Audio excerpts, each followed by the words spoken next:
উজু করার পরে কি আয়নায় মুখ দেখলে ওযু ভেঙে যাবে? গোসলখানা ও টয়লেট একসাথে থাকলে ওযু করলে হবে কিনা? স্বামীর ভাগিনা ভাতিজা অ্যাডাল্ট হলে তাদের সাথে কেমন চলাফেরা করা উচিত? বাথরুমে কাপড় কাচার সময় বিসমিল্লাহ বলা যাবে কিনা? স্বামীর হুকুম ছাড়া বাবার বাড়ি যাওয়া যাবে কিনা? আমি আমার মৃত পিতার নামে যাই সাদকা করি তার সব কি আমিও পাবো? চেইনওয়ালা ঘড়ি পরে নামাজ পড়া কি নাজায়েজ জানালে উপকৃত হব। তাহাজ্জুদের নিয়ত করে যদি বিতের নামাজ রেখে দেওয়া হয় এবং তাহাজ্জুদ আদায় করতে না পারি তাহলে করণীয় কি?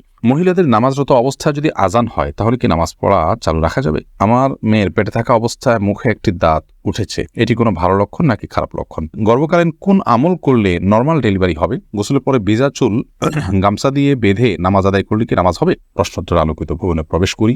কাজী ফাতেমা আপনি লিখেছেন, মহিলাদের নামাজরত অবস্থায় যদি আজান হয় তাহলে কি নামাজ পড়া চালু রাখা যাবে? যাবে, কোনো অসুবিধা নেই। আজান হওয়া হলে নামাজ বন্ধ করে ফেলতে হবে, কোনো কথা নেই। আপনি নামাজ পড়ছেন, ইতিমধ্যে আজান শুরু হয়ে গেছে, আজান মুয়াজ্জিন সাহেব দিতে থাকুক, এদিকে আপনার নামাজ আপনি কন্টিনিউ করতে থাকেন, কোনো সমস্যা নেই। এমনি ফরহাদ হোসেন আপনি লিখেছেন, বাথরুমে কাপড় কাচার সময় বিসমিল্লাহ বলা যাবে কিনা? বাথরুমে কাপড় কাচার সময় বিসমিল্লাহ বলবেন, বিশেষ করে যখন কমরের সাথে আপনার ওই জায়গার পার্টিশন থাকবে। যদি পার্টিশন না থাকে তাহলে ওযুর সময় যেরকম মুখে বিসমিল্লাহ বলা নিষেধ, অনুচিত, মাকরুহ, ঠিক একইভাবে এখানেও মুখে বিসমিল্লাহ বলবেন না, মনে বিসমিল্লাহ বলে কাপড় কাচবেন। এরপর আমির হামজা আপনি ইউটিউব চ্যানেলে আমাদের প্রশ্ন করেছেন, আমার মেয়ের পেটে থাকা অবস্থায় মুখে একটি দাঁত উঠেছে, এটি কোনো ভালো লক্ষণ নাকি খারাপ লক্ষণ? সন্তান গর্ভে থাকা অবস্থায় যদি মুখে দাঁত উঠে সেটা কোনো খারাপ বা ভালো লক্ষণ নয়। এটার ডাক্তারি কোনো ব্যাখ্যা আছে কিনা সে ব্যাখ্যা আপনি জানার চেষ্টা করবেন। এর বাইরে এটাকে অন্তত কুলক্ষণ মনে করার কোনো সুযোগ নেই, কারণ ইসলাম আসলে কোনো কুলক্ষণে বিশ্বাস করে না।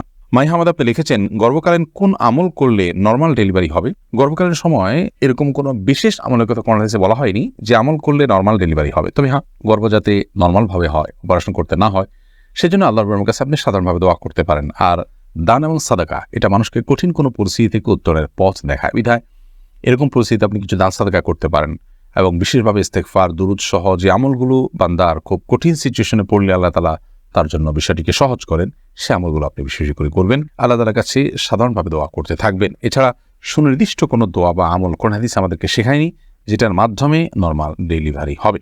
হুমায়ুন ইসলাম আপনি লিখেছেন, তাহাজ্জুদের নিয়ত করে যদি বিতের নামাজ রেখে দেওয়া হয় এবং তাহাজ্জুদ আদায় করতে না পারি তাহলে করণীয় কি? আপনি তাহাজ্জুদ পড়বেন ভোর রাতে, সেজন্য বিতির পড়েননি, তো এটি আপনার জন্য তখনই উচিত হবে যখন আপনি ভোর রাতে উঠতে পারবেন এবং তাহাজ্জুদের জন্য পুনরায় ঘুম থেকে উঠতে পারবেন। সে মর্মে আপনার যদি প্রবল সম্ভাবনা থাকে, জোরালো সম্ভাবনা থাকে, তাহলে সেক্ষেত্রে আপনি এটি করবেন।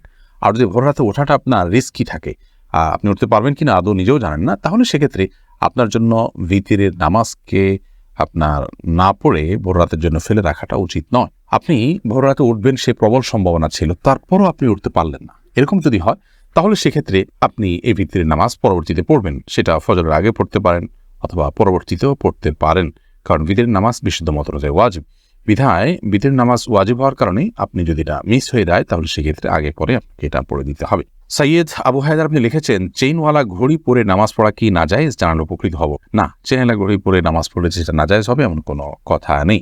এরপরে নুসরাত মাহি আপনি লিখেছেন, আমি আমার মৃত পিতার নামে যাই সাদকা করি তার সব কি আমিও পাবো? আপনার মৃত পিতার নামে যে সাদকা আপনি করবেন, আশা করা যায় আল্লাহ রাব্বুল আলামিন আপনাকেও এক্সট্রা হিসাবে তার সাদকার সওয়াব দিবেন। কারণ আপনি যেহেতু পরিশ্রম করেছেন, আপনি যেহেতু কষ্ট করেছেন, আল্লাহ রাব্বুল আলামিন সেজন্য আপনাকে বঞ্চিত করবেন না। কারণ আল্লাহ রাব্বুল আলামিন কাউকে তার পরিশ্রমকে পণ্ড বা ব্যর্থ হতে দেন না, যতক্ষণ পর্যন্ত সেটি আল্লাহ সন্তুষ্টির জন্য হবে এবং সঠিক নিয়মে হবে। সাবির ইয়াসমিন জান্নাত আপনি লিখেছেন, স্বামীর হুকুম ছাড়া বাবার বাড়ি যাওয়া যাবে কিনা? আপনি যেহেতু স্বামীর সংসারে থাকেন, অতএব তার সুবিধা অসুবিধা, তার প্রয়োজন ইত্যাদি বিষয় থাকতে পারে, সেই কারণে তাকে আপনি বলে যাবেন। কিন্তু স্বামী আপনাকে আপনার বাবার বাড়ি যাওয়া থেকে বঞ্চিত করে রাখবেন, যেতে দিবেন না, আটকে রাখবেন এবং তার খেয়াল খুশি মতো সে আপনাকে আপনার বাবা মার সাথে সাক্ষাৎ করা থেকে বিরত রাখবেন, সে অধিকার কিন্তু তার নাই। সেটা যদি তিনি করেন তাহলে তিনি অন্যায় করছেন। তবে হ্যাঁ, অবশ্যই আপনি চেইন অফ কমান্ড, একটি ফ্যামিলির পারস্পরিক যে বোঝাপড়া, সেটা যেন ভালো থাকে একজন আপনি বলে যাবেন এবং এই বলে যাওয়ার মধ্যে ভদ্রতা, এই বলে যাওয়ার মধ্যে নিজেদের বোঝাপড়া যে আছে সেটির প্রমাণ হয়। বিধায় এটাকে দোষণীয় মনে করা যে আমি তাহলে কি বন্দী হয়ে গেলাম, এরকমটি মনে করার কোনো কারণ নেই। এরপর এমডি আলাউদ্দিন কেএসএ আইডি থেকে আপনি আমাদের ইউটিউব চ্যানেলে প্রশ্ন করেছেন, স্বামীর ভাগিনা ভাতিজা অ্যাডাল্ট হলে তাদের সাথে কেমন চলাফেরা করা উচিত? খুবই গুরুত্বপূর্ণ এবং সমযোগী একটা প্রশ্ন। একজন নারীর জন্য, একজন মুসলিম মহিলার জন্য তার স্বামীর ভাগিনা কিংবা ভাতিজা তারা যদি প্রাপ্তবয়স্ক হন বা প্রাপ্তবয়স্ক কাছাকাছি হন, তাহলে তাদের সাথে পর্দার বিধান তার জন্য প্রযোজ্য হবে। ছোট বাচ্চা হলে তো ভিন্ন কথা, কিন্তু এছাড়া স্বামীর ভাগিনা, স্বামীর ভাতিজা সেক্ষেত্রে এই বাচ্চাগুলো তার স্বামীর হয়তো নিকটাত্মীয়, খুব কাছের মানুষ, বাট স্ত্রীর যেহেতু কোনো রক্ত সম্পর্কে আত্মীয় নন এবং তারা যেহেতু তার জন্য গায়ের মাহারাম, অতএব অবশ্যই তাদের সাথে পর্দা করতে হবে। আমাদের দেশে এই জায়গায় এসে অনেক পর্দানশীল মা বোনরা পর্যন্ত ভুল করে ফেলেন এবং তারা এখানে এসে পর্দা করতে পারে না, এবং এক্ষেত্রে অবশ্য তাদেরকে পারিবারিকভাবে তাদের স্বামী বা স্বামীর বাড়ির অন্যান্য যারা আছেন তারা বেশিরভাগ ক্ষেত্রে অসহযোগিতা করেন। অতএব একজন প্রাপ্তবয়স্ক যুবক, তার জন্য তার মামি কিংবা চাচি তাদের সাথে সাক্ষাৎ করা যায় নয়, বরং তাদের সাথে পর্দার বিধান পরিপূর্ণভাবে প্রযোজ্য হবে। এবং এই ব্যাপারে স্বামীর সহায়তা করা উচিত, স্বামীর পরিবারের লোকদের সহায়তা করা উচিত, এবং আমাদের মা বোনদেরও সচেতন সাবধান থাকা উচিত। আল্লাহ রাব্বুল আলামিন যাদের সাথে পর্দার বিধান রেখেছেন, যাদের সাথে পর্দার নির্দেশ করেছেন, তাদের সাথে পর্দার মধ্যেই কল্যাণ আছে, আর তাদের সাথে বেপর্দা হওয়ার মধ্যে অবশ্যই অকল্যাণ নিহিত আছে। এক এক সময় এক এক ঘটনা ঘটে, অনাকাঙ্ক্ষিত অনেক সমস্যা আমাদের সমাজে আমরা দেখতে পাই। সেগুলো থেকে আমরা নিশ্চিত হতে পারি যে আল্লাহ রাব্বুল আলামিন কেন এই সমস্ত বিধিবিধানগুলো আমাদের জন্য আরোপ করেছেন, প্রযোজ্য করেছেন। আইরিন সুলতানা মাহি আপনি লিখেছেন, ট্যাপে অজু করলে নিচে বালতি থাকে, ফলে অজুর পানি বালতিতে পড়ে, সে পানি কি টয়লেটের কমোডে ঢালা যাবে? ঢালা যাবে, কোনো অসুবিধা নেই, বরং ঢালাটাই উত্তম। বিশেষ করে কমোড পরিষ্কারের জন্য, টয়লেট পরিষ্কারের জন্য, বা কোনো গাছ ইত্যাদি থাকলে সেগুলোর গোড়ায় পানি দেওয়ার জন্য, যে কোনো কাজে আমরা এই পানিটা ব্যবহার করাই উচিত। কারণ অজুর যে পানিটা, এই ব্যবহৃত পানিটা, এটা অন্য কাজে লাগানোটা কোরআন দৃষ্টিকোণ থেকে কোনো নিষিদ্ধ কিছু নয়, এটা নাপাক নয়। আর এটা আমরা হয়তো এটার মাধ্যমে পবিত্রতা অর্জন করতে পারবো না, কিন্তু অন্য যে কোনো কাজে আমরা ব্যবহার করতে পারবো। ধরুন কমোড পরিষ্কার করা কিংবা বাথরুমের ভেতরের অংশ পরিষ্কার করার জন্য পানি ঢালতে পারি, কোনো অসুবিধা নেই, কারণ এই পানিটা নাপাক নয়। এরপর জেসমিন আক্তার আপনি লিখেছেন, গোসলখানা ও টয়লেট একসাথে থাকলে অজু করলে হবে কিনা? বাসা যদি গোসলখানা এবং টয়লেট একসাথে থাকে সেক্ষেত্রে ভেতরে অজু করলে অজু হয়ে যাবে, কিন্তু উত্তম হলো কমোড এবং টিপের মাঝে কোনো পার্টিশন না থাকলে, আড়াল না থাকলে, সেক্ষেত্রে বাইরে অজু করবেন, এটা হলো উত্তম। কিন্তু যদি ভিতরে অজু করেন তাতে অজু হয়ে যাবে, কোনো অসুবিধা নেই ইনশাআল্লাহ। এরপরে মার্জিয়া শেলি আপনি লিখেছেন, নিকট আত্মীয় যারা সুদ খায় তাদের বাড়িতে বেড়াতে যাওয়া যাবে এবং খাওয়া দাওয়া করা যাবে।